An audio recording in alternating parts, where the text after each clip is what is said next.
आणि म्हणून मी सांगितलं की एक निश्चय करा, संपूर्ण महाराष्ट्रातले शेतकऱ्यांनी पहिला शेतकरी म्हणून एकवटा, शेतकरी म्हणून एकवटा. तेव्हा बाजूला सगळे जातपात धर्म पक्ष पण बाजूला ठेवा, पण शेतकरी म्हणून एकवटा तुम्ही.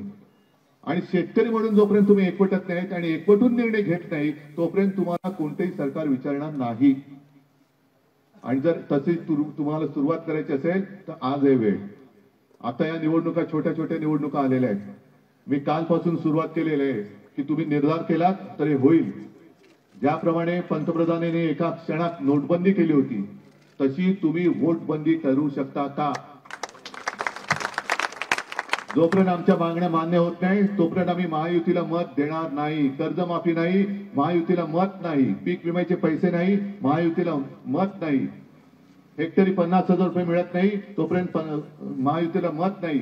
जनावरांचं नुकसान भरपाई मिळत नाही तोपर्यंत महायुतीला वोट नाही. ते वोट बंदीचे फलक पहिले लावा सगळीकडे. जसं नोटबंदी केली ना, विचारलं तुम्हाला काय तुम्हाला त्रास नाही झाला नोटबंदीचा? लाईन मध्ये उभं राहावं लागलं. शेतकऱ्याला सुद्धा त्याच्या शेतकरी काय आता चेकबुकाने सगळं काय करतो की कार्ड वापरतो.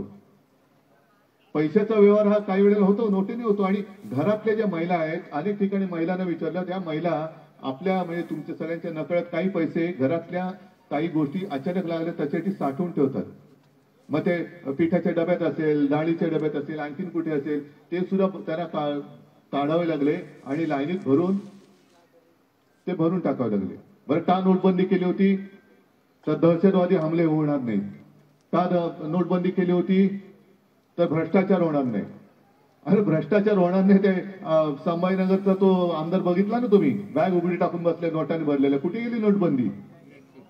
हा, पहलगामचा हल्ला पाहिला ना, कुठे गेली? दहशतवाद कसा संपला?